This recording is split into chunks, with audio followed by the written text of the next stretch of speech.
an English reggae punk band. Now that is different. English, reggae, and punk, all those combinations together. Josh, are you there?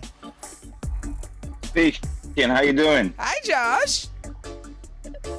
How's it going? Now tell me in your words, describe what it means to be a reggae, ska, dub, punk rock band. That's a lot of titles. Yeah, there's a lot going on there. I'm Yeah. probably a bit more than that as well, you know, but what does it mean? That's a good question. I mean, I think it kind of, yeah, it's I guess it's a cross-cultural and generational kind of mishmash of styles by us four friends who are all four friends from East London who have been doing this band for many years now. Yeah. And this is kind of like the channel of our musical expression, you know, of How did it come about for you? that came together to do this band. How did it come out for you? How did your love of reggae music and your need to fuse it?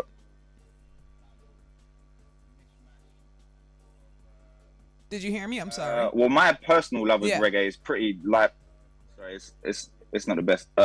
My personal love of reggae is pretty lifelong, you know. Yeah. I mean, one of the first songs I can remember hearing at about 3 years old was like Iron Lion Zion, just like at home. You know, my parents have a for English people, a pretty good reggae foundation because of kind of the era and area that they even grew in. Yeah. So I've been, exposed to reggae kind of my whole life. And then when I was a kid, you know, a child in the 90s, I remember like walking to school and hearing, you know, what I now understand is the sound of like Bounty Killer and Beanie Man, and all that was obviously big here in London too, you know, like there's such a strong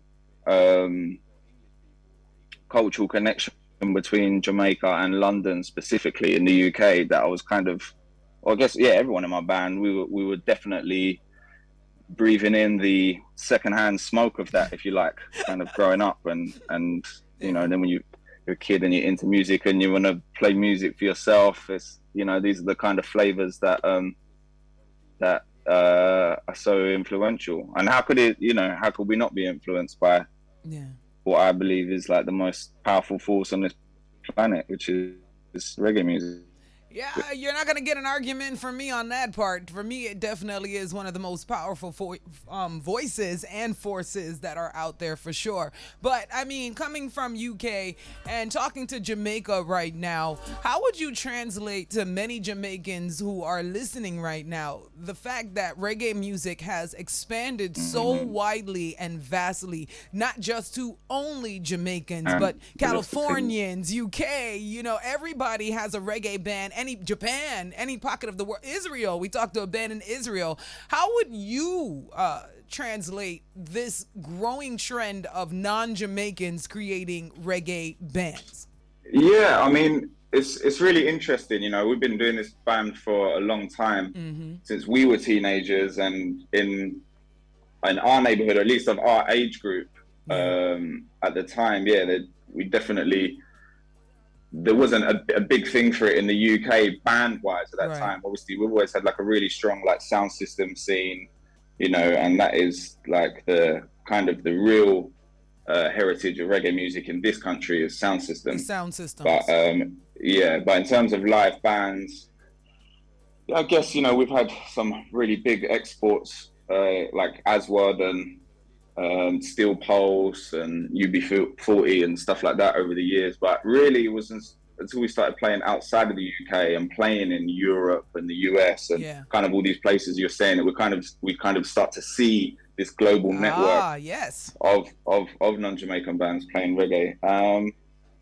In terms, I mean, for us, it's definitely not like an overnight thing, you know. I've been in this band for 14 years, so but I can definitely see, in some of the festival circuit around the world now, there are like a lot of reggae influenced bands that are about. But I mean, like I said, for me, it's like this is the best music that's kind of ever been invented. So it's hard not to be influenced by that.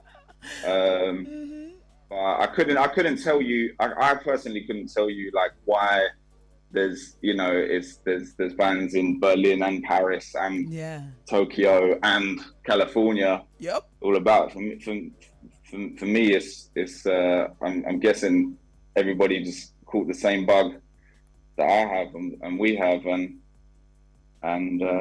it's the love for the music. Also, I don't know. I think the band thing specifically, it's a really interesting question to pose because I'm guessing I don't know. Yeah, it's a good question. Yeah, I see you still thinking about it because I'm still I'm still watching it myself too, and I'm kind of enjoying it and just watching where this goes.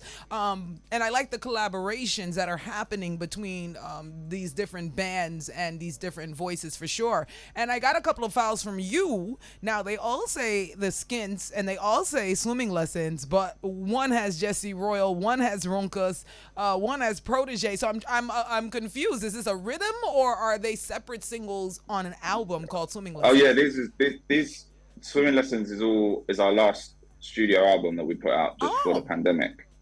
So yeah, those are all tracks featuring what I believe to be the best of the current breed of Jamaican reggae. And I don't even want to call these artists, disrespect them and put them in the reggae box because I think it's actually really easy for a lot of Jamaican if you're from Jamaica. The rest of the world calls you reggae and you can never be seen as anything else. Right. You know what I mean? And I wouldn't do that to any of these three artists because I think they're supremely talented. You got some great names there. Runkus is amazing, and lyrically, he is a force to be reckoned with. We already know about Protege and Jesse Royal. Yeah, I mean, I think Runkus can swing it out with any rapper from the US. You know what I mean? On the lyrical one alone. So, yeah, I would never. Had to put him in just the reggae box, but he's a supremely talented musician who we worked with on our last record, and Protege and Jesse Royal. These are guys that we've befriended on the road over here and playing festivals all around the world together. And I was with when I was in Jamaica in March. Ended up doing some studio works with Jesse as well. Nice. In Kingston, so. Yeah, this is just like relationships that we've built and maintained and continue to grow over the years. And so those guys were on the last record. Well, let's check out the one with Runkus right now. It's called Armageddon, the Skints.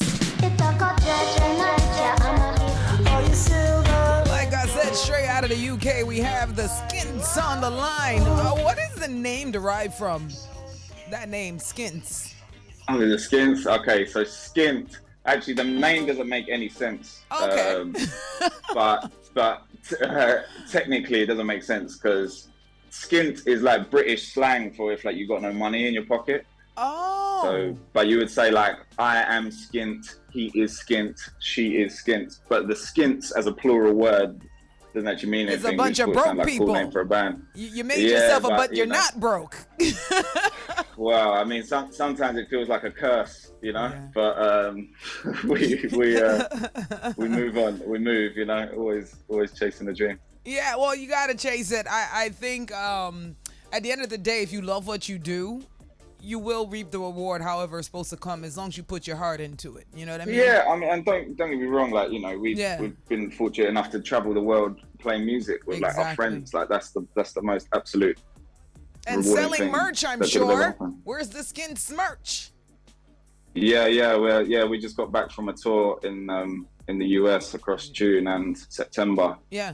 And I mean, touring, wow, even since the pandemic, touring is really expensive. So I'm sure any of your listeners that are musicians that have been out on the road know that the t-shirt game is actually how you have to keep everything going. Forget selling records or your streams, because the price of everything is just going up and up and up and up. It used to be a lot easier. It used to be a lot easier. You book a few dates and then you just kind of live on the low end, meaning, you don't find the most expensive hotel. Sometimes you Airbnb in groups.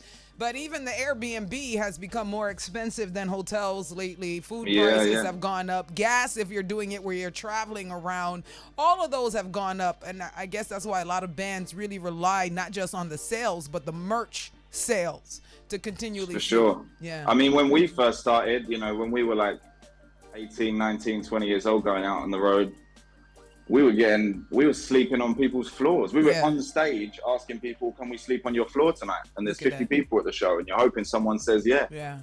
You know what I mean? Like, but fortunately, we've got a little more skin in the game now and things aren't quite that lean.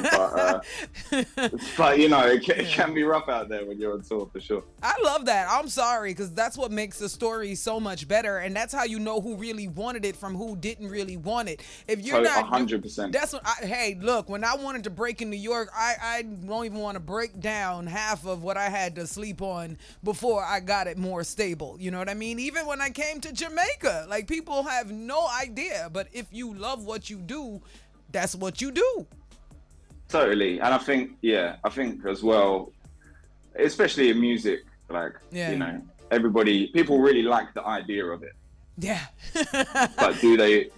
But do you really want to, you know, like you said, it kind of separates Can like you who's commit about to it it? and who isn't. Yeah. Yeah. Can exactly. you still appreciate it when you don't have all the fans cheering for a moment? Can you still love it and continue on the path? Can you? I mean, if you can't, and if you're going to get emotional, then hey, this might not be the perfect route for you. Let's go to a different one. Am I a fool, restless, or love is the devil? Yeah, I mean, there's some different tunes there. I don't know, which one do you like the sound of? No, you're going to pick for me. You're going to tell me which one to Okay, all right then. Well, we just had the Armageddon vibes with Ronkus. Runkus. So let's go for Jesse Royal breaking their hearts with Love is the Devil. Let's go, Jesse. Jesse and the Skints. You don't really believe love is the devil, do you? Do you, Josh? Well, I mean, I don't. I think when Jamie wrote this one, he was definitely in that place. You know what I mean? That's a heartbreak anthem, that one. Oh, thank you for that little piece of tidbit. It's good to know that our Jesse can get his heart broken, but I'm sure he's recovered. Yeah. I'm sure the small axe is quite fine. But where can people find the Skints and hear more of your music and follow the journey? Yeah, so we're all social media. You find us at the Skints, SKINTS. All our back catalogues on Spotify, nice. Skints.co.uk for live dates and merch, and just Google the Skints. You'll find us, and we're out there. Absolutely. So make sure you hit follow SKINTS.